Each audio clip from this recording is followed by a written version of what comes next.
ராமானுஜதயாபாத்திரம் ஞானவைராக்கியபூஷணம் ஸ்ரீமத்வேங்கடநாதார்யம் வந்தே வேதாந்ததேசிகம். இப்போது குலசேகர ஆழ்வாருடைய பெருமாள் திருமொழியில் 8ஆம் திருமொழி மன்னுபுகழ் கோசலைதன் தசகத்துடைய ஆரம்பம். போன தசகத்தில் கிருஷ்ணனை அனுபவித்தா, அதுக்கு முந்தின தசகத்தில் கிருஷ்ணனை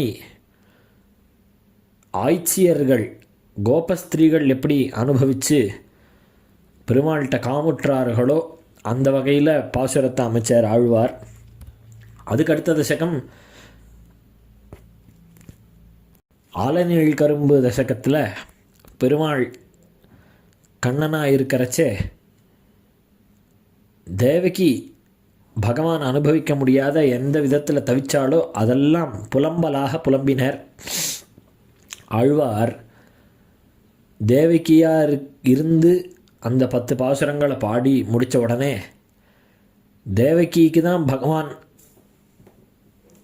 தன்னை அனுபவிக்கிறதுக்கு கொடுக்கல. ஆனால் அதே பெருமாள் ராமாவதாரத்தில் கௌசல்யைக்கு தன்னுடைய லீலைகளெல்லாம் காண்பித்து அந்த அனுபவத்தை கொடுத்தார். இப்போ தேவகிக்கும் கௌசல்யக்கும் என்ன கம்பேரிசன் அப்படின்னா, 2 பேரும் பெருமாளை பெற்றவர்கள் தான். ஆனால் தேவகி பெருமாளுடைய இந்த குழந்தை சின்ன வயசுலேருந்து வளர்ந்து இந்த தளர்நடை நடந்து பாலலீலைகள்லாம் பண்ணி இந்த தத்து பேசுறது இங்கு பேசுறது இத்தியாதிகளெல்லாம் அனுபவிக்கலை. ஆனால் கௌசல்யா அப்படி இல்லை. பாலலீலைகள் பெருமாள் என்னென்ன பாலலீலைன்னு தனியாக ராமாவதாரத்தில் இல்லைன்னாலும் இந்த குழந்தை பிறந்ததுலேருந்து கௌசல்யோடையே தான் இருந்தது. குழந்தை பருவம் இந்த யுவா பருவத்துக்கு முன்ன வரைக்கும் 12 வயசு வரைக்கும் பெருமாள் கௌசல்யை விட்டு பிரியவே இல்லை. அப்போது அந்த பாலலீலை, அந்த குழந்தை தளர்நட நடக்கிறது, அந்த குழந்தை விஷமத்தனம் பண்ணுறது, எல்லா விஷயத்தையும் கூட இருந்து அனுபவித்தவள் கௌசல்யை. அப்பேற்பட்ட கௌசல்யாக இருந்து இந்த ராமனை அனுபவிப்போம்னு சொல்லி ஆழ்வார் திருக்கண்ணபுரம்ன்ற திவிதேசத்துக்கு போகிறார். அந்த திருக்கண்ணபுரம்ன்ற திவிதேசத்தில் பெருமாள் சௌரிராஜன்னு பேர் பெருமாளுக்கு. சௌரிராஜன்னா கண்ணனுக்கு தான் பேர். ஏன்னா சௌரிராஜன்னு ஏன் பெருமாளுக்கு திருநாமம்னா, சூரவம்சத்தை சேர்ந்ததுனால பெருமாளுக்கு சௌரின்னு பேர். அது கண்ணன். ஆனால் அந்த கண்ணனே தன்னை ராமனாக காண்பித்து கொடுத்தாரா இந்த ஆழ்வாருக்கு. அதனால் ஆழ்வார் இந்த பெருமாளை ராமனாவே பாடி அனுபவிக்கிறார். முதல் பாசுரம், மண்ணு புகழ் கோசலை தன் மணிவயிறு வாய்த்தவனே, தென்னிலங்கை கோன்முடிகள் சிந்துவித்தாய் செம்பொன் சேர், கண்ணினன்மா மதில் புடைசூழ் கனபுரத்தன் கருமணியே, என்னுடைய இன்னமுதே ராகவனே தாலேலோ. தாலுலித்திடும் திருவினை இல்லா தாயரில் கடையாயின தாயேன்னு வருத்தப்பட்டார் போன தசகத்தில். ஏன்னா கண்ணன் கூட இல்லை. கூட இல்லாத பெருமாளுக்கு எங்கேருந்து நாம் தாலேலோ தாலேலோன்னு தூங்க வச்சு பாடுறதுக்கு முடியல. ஆனால் அந்த பாக்கியத்தை பெற்றவள் கௌசல்யை. அந்த கௌசல்யா தான் பாடுறச்சே பெருமாளுக்கு வாய் நிறைய தாலேலோ அப்படின்னு பாடுறார். மண்ணு புகழ் கோசலை தன் மணிவயிறு வாய்த்தவனே. கௌசல்யைக்கு அவ்வளவு பெருமையாம். மண்ணு புகழ் கோசலை தன் மணிவயிறு வாய்த்தவனே. அந்த கௌசல்யோடைய கர்ப்பத்தில் உண்டான ராமா அப்படின்றா.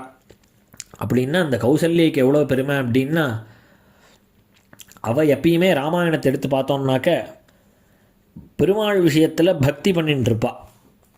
கௌசல்யானவள் எப்போ ராமாயணத்தில் கௌசல்யை பற்றி வால்மீகி வர்ணிக்கிறதா இருந்தாலும் அவள் பெருமாளை பக்தி பண்ணிட்டு இருந்தா. இப்படியே தான் அவர் சொல்லிகிட்டே இருப்பார் வால்மீகி. ஏன்னா அனுஷ்டானத்திலேயே இருப்பாள் கௌசல்யா. ஸ்ருத்வா புஷ்யேன புத்திரஸ்ய யவ்வராஜ்யாபிஷேச்சனம் பிராணாயாமேன புருஷம் தியாயமானா ஜனார்தனம் அப்படின்னு புஷ்ய நட்சத்திரத்தில் தன்னுடைய பையனுக்கு பட்டாபிஷேகம்ன்ற விஷயத்தை கேட்டுட்டு எல்லாரும் என்ன பண்ணுவா, வாங்கோ என் ட்ரீட்டு தரேன் அப்படின்னு சொல்லி ஹோட்டலுக்கு அழிச்சுட்டு போவாள். அழிச்சுட்டு போய் என் பையனுக்கு நாளைக்கு ராஜ்யம் வரப்போகிறது, உங்களுக்கெல்லாம் நான் ட்ரீட்டு தரேன் அப்படின்னு சந்தோஷத்தை அனுபவிக்கிறதுக்கு அது ஒரு வழின்னு இப்போ வச்சுட்டு இருக்கா. ஹோட்டலுக்கு அழிச்சுட்டு போய் அவளுக்கு என்னென்ன வேணுமோ எல்லாத்தையும் வாங்கி கொடுத்து அவளை திருப்திப்படுத்துறது அப்படின்னு வச்சுட்டு இருக்கா. இல்லை சில பேர் என்ன பண்ணுவா, ஆற்றுலேயே தலிகை பண்ணி எல்லாரையும் சாப்பிட, இது உத்தமமான இந்த மாதிரி பாகவதாளுக்கு ததியாராதனம் பண்ணுறதுன்றது. இல்லை இந்த மாதிரி சந்தோஷமான விஷயம்னா இப்போது ஒரு டூர் மாதிரி போயிடுறது அப்படின்னு வச்சுட்டு இருக்கா.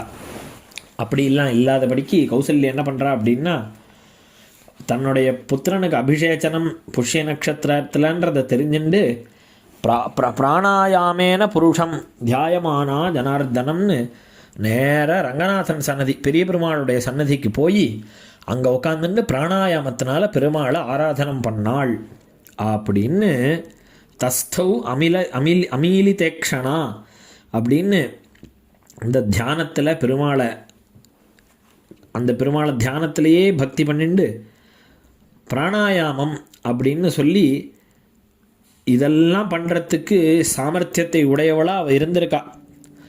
இந்த யோகாசனத்தில் சொல்லக்கூடிய இந்த பிராணாயாமங்கள்லாம் இருக்கே, அந்த பிராணாயாமத்தினாலே பகவானை ஆராதனம் பண்ணி பெரிய பெருமாள், ஏன்னா பெரிய பெருமாள் அங்கே தானே இருந்தார், அப்புறம் தானே ஸ்ரீரங்கத்துக்கு வந்தது. அந்த பெருமாள்கிட்ட எப்பயுமே இவ ஈடுபட்டிருப்பா அப்படின்றத வால்மீகி எப்போ சொன்னாலும் சொல்லிகிட்டே இருப்பார். அப்போ அதிலிருந்து தெரியறது அவள் சீலத்தினாலையும் அனுஷ்டானத்தினாலையும் சிறந்தவள் கௌசல்யை அப்படின்னு.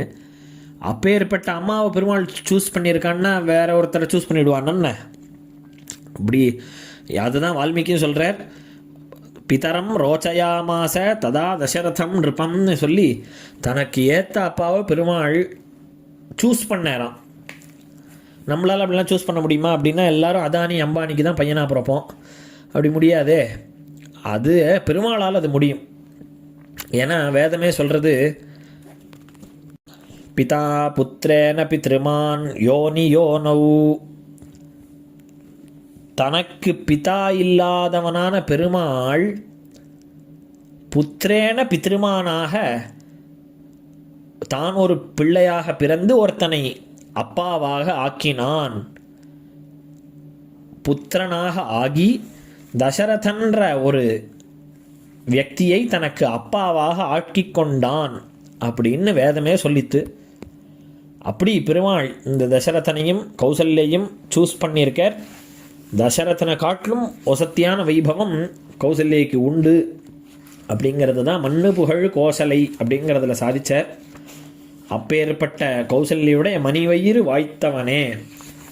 மணிவயிறு அப்படின்னா அப்பேற்பட்ட பெருமாள் கர்ப்பவாசம் 12 மாதம் இருந்தாள்னா அந்த வயிறு எப்பேற்பட்ட உத்தமமான வயிறு, அந்த சிறந்த வயிற்றில் தோன்றினவனே அப்படின்னு பெருமாளுக்கு சம்போதனம்.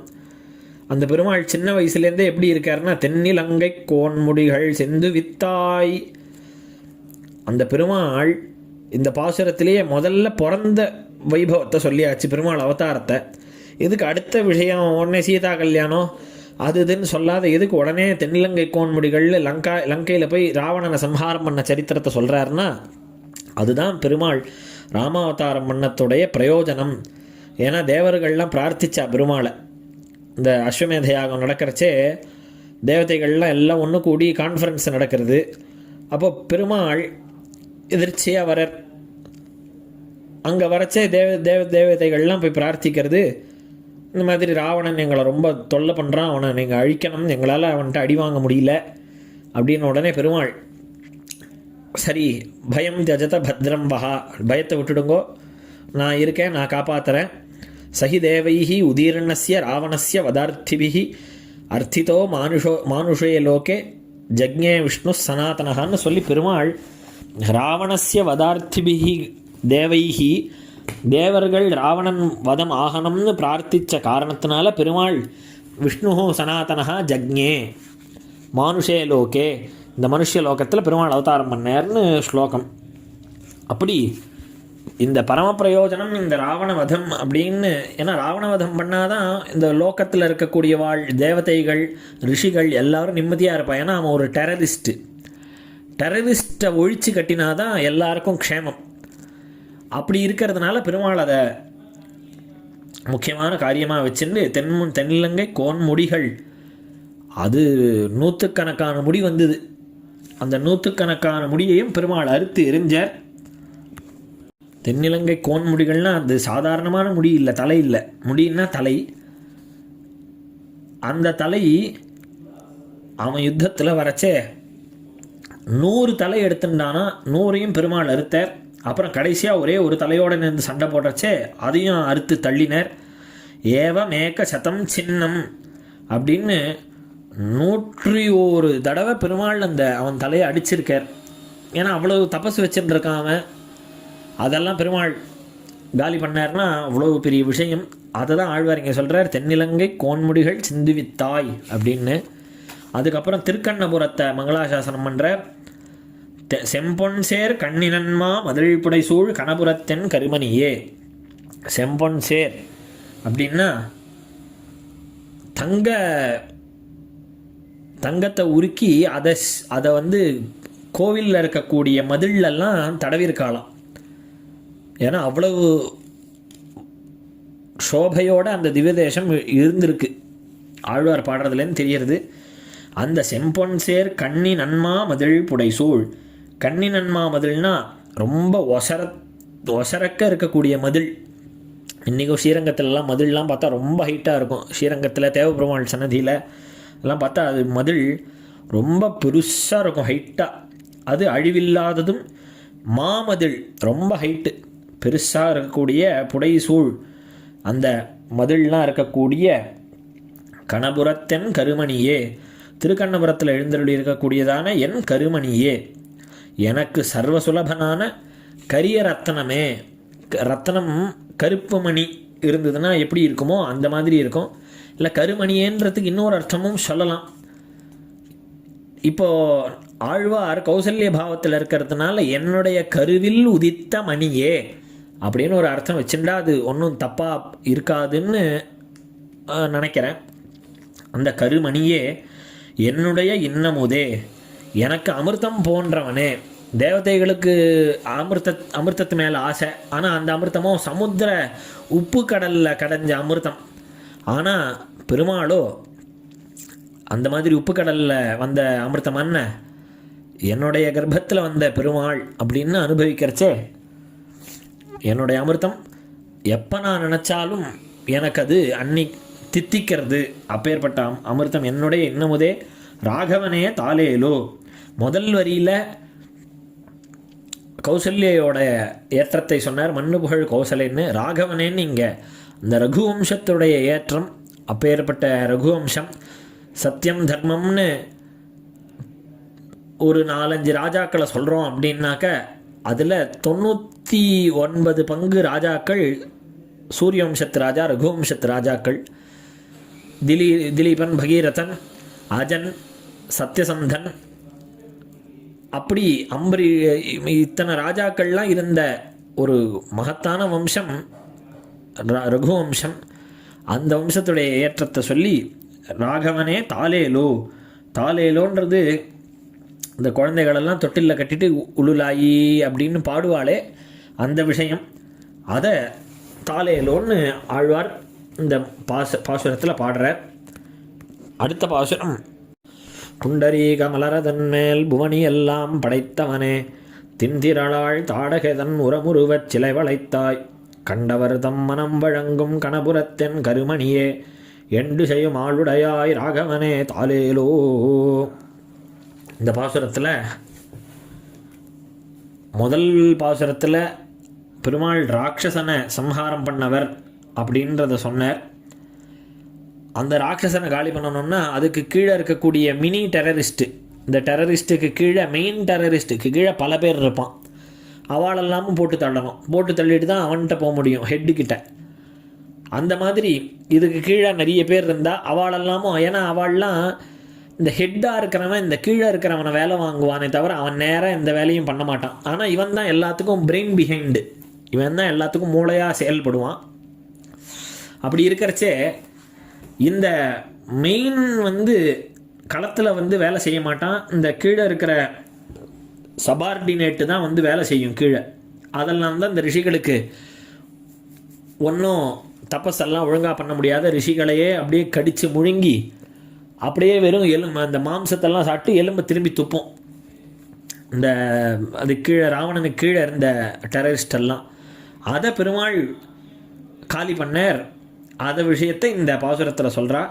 புண்டரீக மலரதன் மேல் புவனி எல்லாம் படைத்தவனே, தன்னோட நாபி கமலத்திலிருந்து லோகங்கள் எல்லாம் சிருஷ்டி பண்ணார் பெருமாள். ஏன்னா பிரம்மாவை சிருஷ்டி பண்ணார் பெருமாள் தன்னுடைய நாபி கமலத்தில். அந்த பிரம்மாவை வச்சுண்டு நீ படையென்று முதல் படைத்தாய், இந்த நீ மீதியெல்லாம் படை அப்படின்னு பெருமாள் தான் நியமித்தார். அது பெருமாளுடைய தேஜஸுக்கு ஒரு விஷயம், ஐஸ்வர்யத்துக்கு ஒரு விஷயம். பெருமாளுக்கு என்ன ஐஸ்வர்யம்னு கேட்டாக்கா, ஐஸ்வர்யம் சங்கராதீஸ்வர விநியமனம் அப்படின்னு சொல்லி இவாளெல்லாம் நியமிக்கிறார். ருத்ரன் பிறந்துடுத்து குழந்தை, ருத்ரன்னு அதுக்கு ஏன் பேருன்னா அழுதுண்டே பிறந்து தான். சோரோதீத்யதரோதீத் தத்ருத்ரஸ்ய ருத்ரத்வம் அப்படின்னு வேதம். ஒரு அழுதுண்டே பிறந்து தான். அதனால் பார்த்தார் பெருமாள், அழுமூஞ்சின்னே பேர் வச்சுட்டார். இந்தா நீ அழுதுண்டே இருக்கியோ இல்லையோ, உனக்கு அழுமூஞ்சி ருத்ரன். ரோதனம் அப்படின்னா அழறது, ருததி அப்படின்னா அழறாள்னு அர்த்தம். அப்படி அழுதுண்டே பிறந்ததுனால அந்த குழந்தைக்கு அழுமூஞ்சி ருத்ரன்னு பேர். அப்படி மீதி பேரெல்லாம் நியமனம் அந்த ருத்ரனை பிறக்க வச்சு, நீ இந்த சம்ஹார காரியத்தை பார்த்துக்கோ, இனி இந்த படைக்கிற காரியத்தெல்லாம் பார்த்துக்கோ அப்படின்னு பெருமாள் ஒவ்வொருத்தருக்கும் விபாகம் பண்ணி தனக்கு கீழே வேலை ஆட்களாக வச்சுருக்கார் பெருமாள். அப்படி புவனியெல்லாம் புண்டரீக மலர்தன் மேல் புவனியெல்லாம் படைத்தவனே, தின் திரளாள் தாடகைதன் உரமுருவச் சிலை வளைத்தாய் அப்படின்னு அடுத்த விஷயம். முதல்ல சிருஷ்டி பண்ணுறதுங்கிறது ஒரு பயிர் பண்ணுற மாதிரி, பயிரில் களைகள்லாம் வருமே அதெல்லாம் பிடுங்கணுமே, அந்த மாதிரி இந்த தாட்டகைகள், இந்த தாட்டகையர்கள்னு தாட்டகையோட பசங்க மாரீச்சன் சுபாகு எல்லாரையும் துவம்சம் பண்ணார் பெருமாள். தென் திரளாள் தாடகைதன் அப்படின்னு ரொம்ப பலசாலியாக அந்த தாட்டகை. அதை விஸ்வாமித்திரரே சொல்கிறார், ராமா சீக்கிரம் இவளை போட்டு தள்ளு, ராத்திரி ஆகிடுத்துனா இவளுக்கு இன்னும் பலம் ஜாஸ்தியாகிடும், அப்புறம் கஷ்டம்பா அப்படின்னு சொல்கிறார். அப்படி அந்த தாட்டகையை உரமுருவச் சிலை வளைத்தாய், அந்த மார்பை பொழந்துன்னு அந்த அம்பு போச்சான்.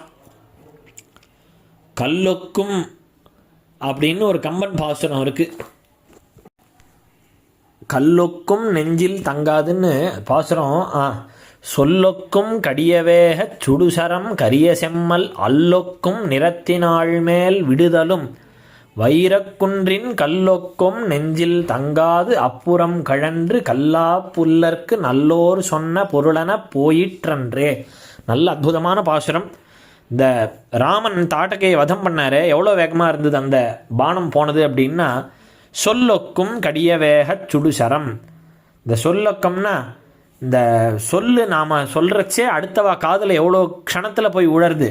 அது இந்த ஃப்ராக்ஷன் ஆஃப் செகண்ட் நம்ம வாய் திறந்து அந்த சப்தம் கொடுக்கறச்சேவே அந்த காதில் போய் கேட்குறதே, அந்த மாதிரி அவ்வளோ வேகத்தில் போய் அந்த அம்பு அடிச்சுது. அது எப்பேற்பட்ட தாட்டகைன்னா, அல்லொக்கும் நிறத்தினாள் மேல் விடுதலும். அல்லொக்கும்னா அல்லு அப்படின்னா ராத்திரி, அதாவது இருட்டு. அந்த இருட்டே உருவம் எடுத்து வந்தா மாதிரி இருந்த தாட்டகை மேலே விழுந்தது. அந்த தாட்டகையானவளுடைய மார்பு எப்படி இருந்ததுன்னா, வைரக்குன்றின் கல்லொக்கும் நெஞ்சில். வைரக்குன்றம், வைரத்தால் தான் உடைக்க முடியும்னு சொல்லுவா. அப்படி அந்த வைரத்தை டைமண்ட் கட்டு அப்படின்றாலே அதெல்லாம் ரொம்ப கஷ்டம். அது ஒரு சில விஷயங்கள் தான் அந்த டைமண்ட் கட்டை பண்ண முடியும். நம்ம நினச்சோன்ற மாதிரிலாம் உடைக்க முடியாது. அதுக்கு அவ்வளோ பலம் வேணும். அந்த டைமண்டு மலை மாதிரி இருக்கக்கூடிய அவளுடைய மார்பில் தங்காது அப்புறம் கழன்று, அவளுடைய மார்பில் அந்த அம்பு தங்கலை, போன வேகத்தில் ஒரு ஓட்டையை போட்டுன்னு வெளில வந்துடுத்து. அந்த ராமபானமானது திருப்பி பெருமாளுடைய அம்பரா துணிக்கே வந்துடுத்து. அது எப்படி இருந்ததுன்னு கேட்டால், கல்லா புல்லருக்கு நல்லோர் சொன்ன பொருளன போயிற்றன்றே. இந்த வெத்து வேட்டெல்லாம் இருப்பாள், அவளுக்கு என்ன நல்ல உபதேசம் பண்ணாலும் அவள் காதில் விழாது. அந்த மாதிரி இருக்கக்கூடியவர்கள் காதில் நாம் உபதேசம் பண்ணோன்னா அது எப்படி அடுத்த க்ஷணமே அந்த காது இன்னொரு காது வழியாக வெளில போயிடுறதோ அந்த மாதிரி தாட்டகையுடைய மார்பில் தங்காது இந்த அம்பு பெருமாளுடைய பானமானது வெளில வந்துடுத்துன்னு இந்த பாசுரத்தில் சொல்கிறார் கம்பன். அதுதான் ஆழ்வார் தின்திரலாள் தாடகைதன் உரமுருவச் சிலை வளைத்தாய் அப்படின்னு சாதித்தார். அடுத்தது கண்டவர்த்தம் மனம் வழங்கும் கணபுரத்தென் கருமணியே. தன்னுடைய மனசை சேவிக்கிறவாள்லாம் தன்னுடைய அப்படியே மனசை கொடுத்துடுறாளாம் பெருமாள்கிட்ட. ஏன்னா பெருமாள்கிட்டே அவ்வளோ ஈடுபட்டுடுறான்றது அவ்வளோ அர்த்தம். தன்னுடைய மனசில் பெருமாள் பூந்துண்டு இவா பெருமாளையே நினைக்கிறபடி வைக்கிறானா பெருமாள். இவா மனசை வழங்கிட்டா. அப்படி பெருமாளுடைய அர்ச்சாவதாரத்தில் இருக்கக்கூடிய கண்ணபுரத் தெம்பெருமானுடைய சோபை அப்படி இருக்குது. கண்டவர்தம் மனம் வழங்கும் கணபுரத்தென் கருமணியே எண்திசையும் ஆளுடையாய் அப்படின்னு 8 திக்குகளில் இருக்கக்கூடியவர்களும் அடிமையாக இருக்கும்படி இருக்கக்கூடிய வைபவத்தை உடைய பெருமாள் அப்படின்னு சாய்க்கிறார். எண்திசையும் ஆளுடையாய். இதில் பெரியவாச்சான் மொழி வியாக்கியானத்தில் அவதாரத்தில் பிற்பாடரான 8 திக்கில் உள்ளாரும் வந்து வாழும்படி நிற்பவனேன்னு. அதாவது எண் திசையும் ஆளுடையாய்னா இப்போ 8 திக்கிலிருந்தும் பெருமாள் ராமாவதாரம் பண்ணி திருக்கண்ணபுரத்தில் சௌரிராஜனாக எழுந்தருளி இருக்கிற சமயத்திலையும் இன்னிக்கும் நாளைக்கும் பின்னும் எத்தனை காலத்தில் இருக்கிறவா வந்து சேவிக்கிறதுக்கும் பெருமாள் அங்கே சௌரிராஜனாக கண்ணபுரத்தில் எழுந்தருளி இருக்காரு. எண் திசையும் ஆளுடையாய்னா அவள்லாம் வந்து சேவிக்கும்படியாக வழிபடும்படி வாழும்படி நின்றவனே. அவள்லாம் வந்து பெருமாள்கிட்ட வாழ்ச்சி. ஏன்னா பெருமாள்கிட்ட இருக்கிறது மாத்திரம்தான் வாழ்ச்சி. பெருமாள் சேவை பெருமாள் கைங்கரியம் இதுதான் வாழ்ச்சி. மீதி எல்லாம் தாழ்ச்சி அப்படின்னு நம்மாழ்வார் சாய்க்கிறார். தாழ்ச்சி மற்றெங்கும் தவிர்ந்து நின் தாளினை கீழ் வாழ்ச்சி யான் சேரும் வகை அருளாய் வந்தேன்னு ஆழ்வார் சாய்க்கிறார். அப்படி பெருமாள் திருவடிகளில் இருக்கிறது தான் வாழ்ச்சி. அந்த வாழ்ச்சியை பெற வேண்டும்படி நாங்கள் பெற வேண்டும்படி நீ நிற்கிறாய் அப்படின்னு சொல்லி என் திசையும் ஆளுடையாய் ராகவனே தாலேலோன்னு தாளாட்டுறார். இந்த தசகத்துக்கு ஒரு விசேஷம் உண்டு. எல்லாரும் போய் சேவிக்கணும். நான் சொல்கிற விஷயத்தை கேட்டுண்டு திருவகீந்திரபுரத்தில் பகல் 10 உற்சவம் நடக்கிறச்சே 4ஆம் உற்சவம் 4ஆம் திருநாள் அன்னைக்கு பெருமாள் ராமன் திருக்கோலம் சாத்திப்பார். ஏன்னா அன்றைக்கி பெருமாள் திருமொழி சேவா காலம். எல்லா ஊர்லேயும் நடக்கிறதுன்னு இதில் என்ன விசேஷம் அப்படின்னு கேட்டாக்க பெருமாள் ராமன் திருக்கோலம் சாத்திக்கிறாருன்றது ஒரு விசேஷம். இன்னொன்று பெருமாள் அன்னைக்கு ஆஸ்தானத்தில் ஒரு ஊஞ்சலில் எழுதிருப்பார். அந்த ஊஞ்சல் அப்போ யாரும் ஆட்டமாட்டா. ஆனால் இந்த ஆலநீள் கரும்பு தசகம் முடிஞ்சு மண்ணு புகழ் கோசலை தன்ற தசகம் ஆரம்பிக்கிறச்சேவே திருவேந்திரபுரத்தில் திவதேசத்து ஊர் மனுஷாள் அந்த பெருமாளை அந்த இதில் ஊஞ்சலில் எழுதிருக்க பெருமாளை போய் ஆட்டி விடுவா. இது அற்புதமான சேவை. அந்த பாசுரம் நிஜமாகவே தாலாட்டு பாடுற மாதிரி இருக்கும் அந்த ஊரில். எங்கள் ஊருன்றதுனால நான் விசேஷமாக சொல்லிக்கிறேன்னு நினைக்க வேண்டாம். நிஜமாக நீங்களாம் வந்து சேவிக்கணும்.